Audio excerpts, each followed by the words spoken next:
Hi, my name is Jeremy. This is Red Beans Recording, and welcome to part 2 of my intro to mastering with Ozone. If you haven't watched the first video, please go check it out. We used reference tracks to dial in the most basic aspects of our master, which got us pretty goddamn far, honestly. We could probably call this good if we wanted to. But I kind of want to show you some advanced tricks and things that I really like to use that just add a little bit of extra polish and focus to the mixes. So let's get started. Again, remember that we want our metering up here to be set to integrated as opposed to RMS and peak so that we can monitor our LUFS levels. And we want to make sure that we have the gain match turned on down here so that when we bypass, we get to hear our actual changes as opposed to just the giant volume amount that the maximizer is going to add. So in all the processes, we did not get the multiband dynamic processor involved. And it's contentious whether or not a track like this even needs any multiband processing.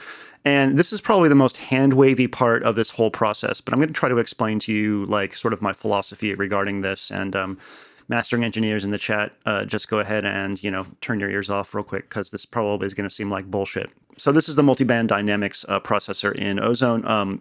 As with the imager and the exciter, which we'll see in a little bit, if I go up here, I can click and add bands.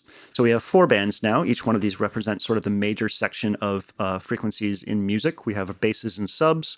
We have the musical mids. We have clarity, but also biting frequencies in the mid-highs. And then we have sparkle and air up here. So let's hit learn and have Ozone listen to our track and decide where the crossover points for these bands should be.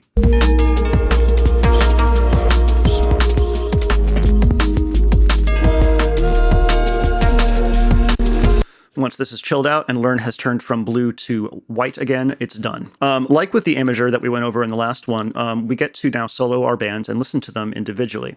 So that's really good, and we're going to do that in a second, but I want to talk about what's going on down here and what this processor is going to do.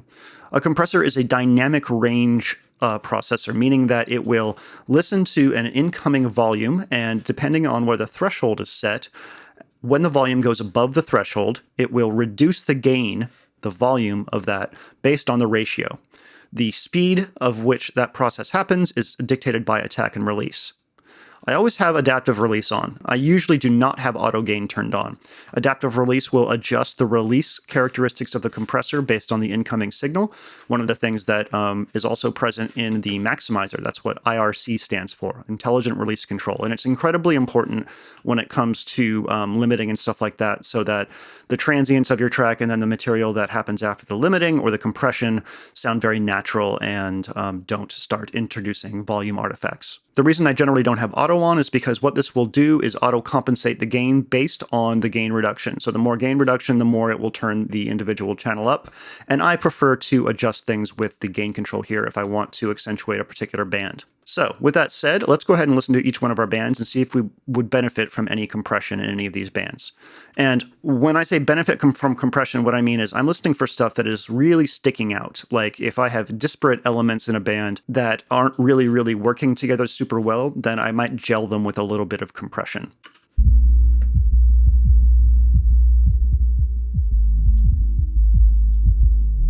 Now, what I usually end up doing is taking this down so I'm only getting around a dB of compression and leaving it at 50-50. Parallel compression means that you're hearing both the dry and the wet signal. So wet would be 100% compressed, dry is no compression whatsoever, or at least you're not hearing the compressed signal. At 50%, you're getting a sort of a bit of both.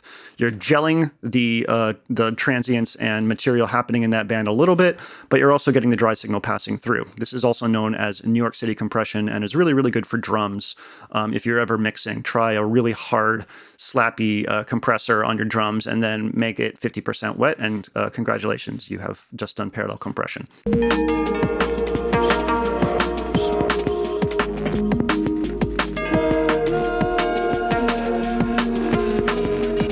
I said this was the most hand-wavy section of this for a reason, this guide, and this is mostly because I kind of just like seeing the meters go.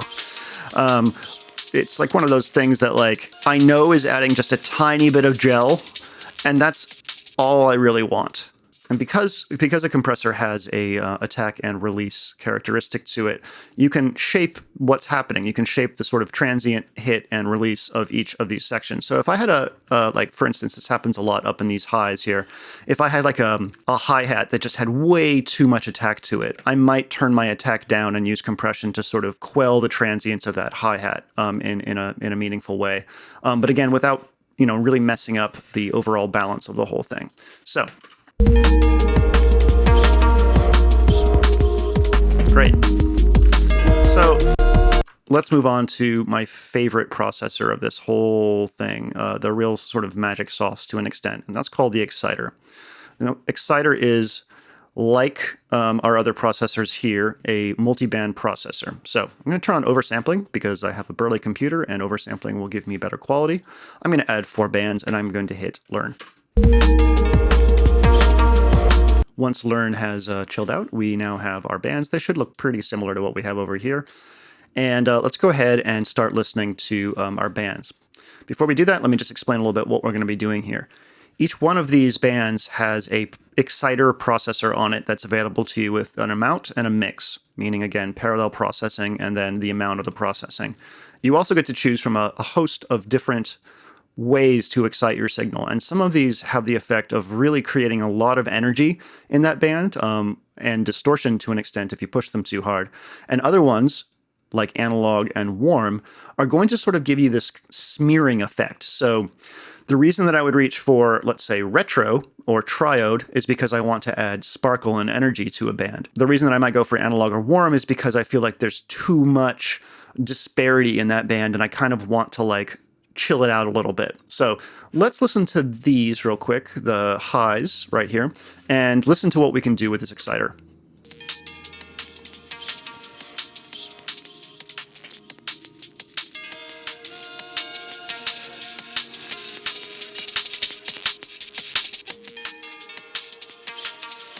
Let's switch to retro and take a listen to that. I'll turn it off and then I'll turn it on.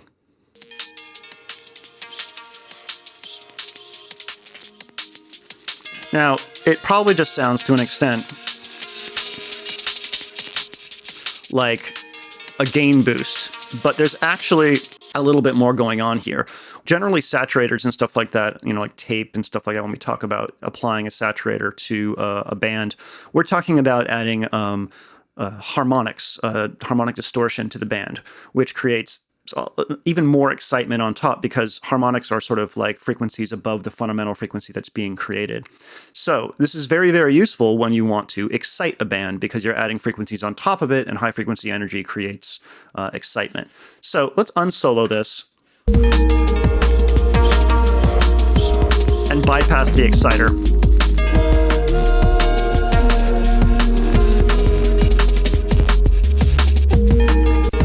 Now for this track, a tiny bit of retro, I think, does a really cool thing here. It just kind of lifts this band up in a really pleasing, transparent way. So we're going to leave that there. I really don't go super heavy on this. Like this is actually a lot, especially for the retro amount. So sometimes I'll have the mix down. Sometimes I'll have this down at like 2.5. It really depends. Let's see if we can benefit from anything in our super highs here.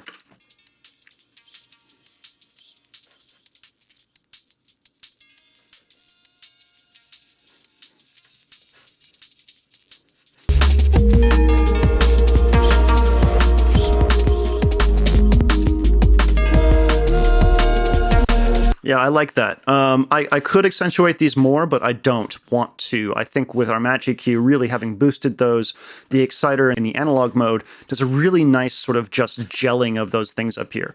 And depending on the frequency content for each band, you can really go ham on it. Obviously, I have this all the way up to 15 because I just really, really like the effect. Let's listen to our mids and see if there's anything we can do there.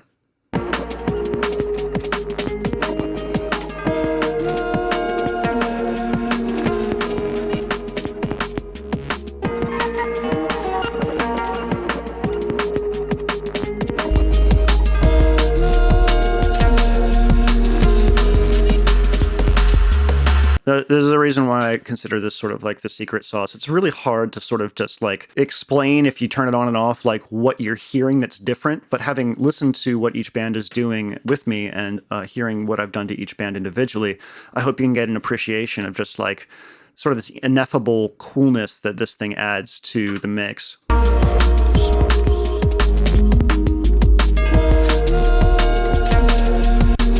Yeah, so let's do a full gain bypass and listen to what we got so far.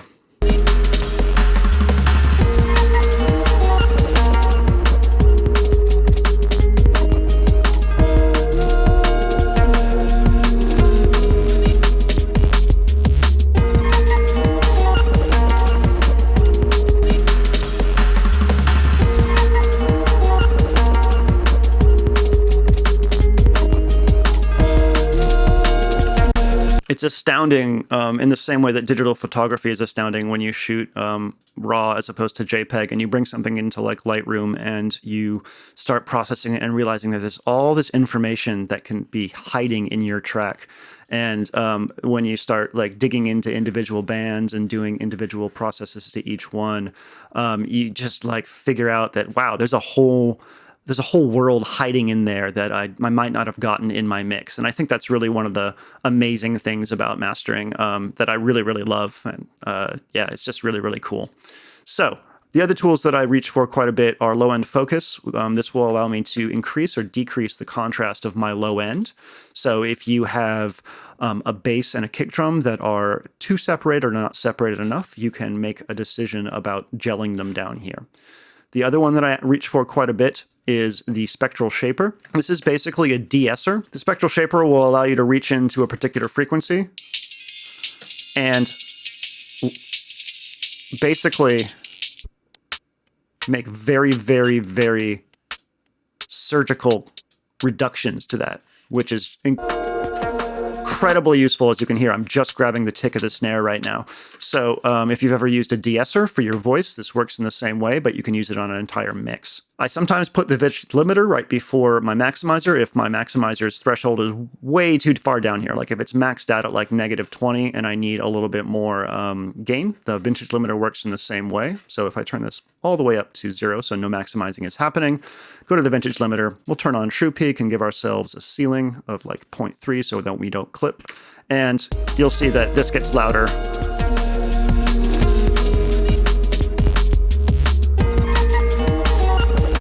And now I can go to the maximizer and just turn this down a bit. Check our LUFS levels. We're hitting around -9, hopefully. I also, in some cases, will reach for a vintage compressor for a little bit of gel. The cool thing about this is you can choose to not compress the lows. You can actually choose to create a compression curve based on certain frequencies, which is really nice because for electronic music like this, you don't necessarily want the kick drum and the bass, which have a lot of power, compressing the rest of your mix. So you can choose to just compress the mids or just compress the highs. So it can be very useful. And we already talked about how a compressor works. Finally, in a pinch, I will use the master rebalance. This is an ingenious tool that allows you to turn up and down certain aspects of your track. So vocals, bass, and drums, I can turn these down. There's my drums. Now they're back. Now they're loud. Bass. Way too much. No bass. And obviously I don't have vocals in here, but I have used this quite a bit to sort of rebalance a mix that maybe I didn't quite get right from that perspective. It's really nice just to be able to reach in and make that change in here. This is a very typical mastering chain for me. You've seen that with few exceptions, we're not really doing a ton of processing on any of these. Our match EQ is kind of our most crazy thing that we have going on in terms of the amount that was applied. So I hope this was informative. Go check out the other video if you haven't. If you have anything else you'd like me to cover when it comes to mastering, please let me know. But I've basically shown you my entire process now. I think that you can probably, at least starting with the reference track method and Ozone 9, get very close to what I would do with my kind of stuff. And then once you start familiarizing yourself with these other tools like the Exciter and using imaging and stuff like that, you too will be able to master your own tracks in a much better way than just throwing a preset on there or hitting Master Assistant. That said, I'd still love to master your tracks. It's something I absolutely love to do. So check the link in the description if you are looking for mastering services. And yeah, I'll be giving your track the business. Thanks for watching. My name is Jeremy. This is Red Beans Recording, and I hope you have a wonderful day. Oh yeah, I forgot to mention, I do have an album of modular tracks out called Adam's Fault. You can check the link in the description. It's pretty good if you like electronic music. Thanks. Take care of yourself. Bye.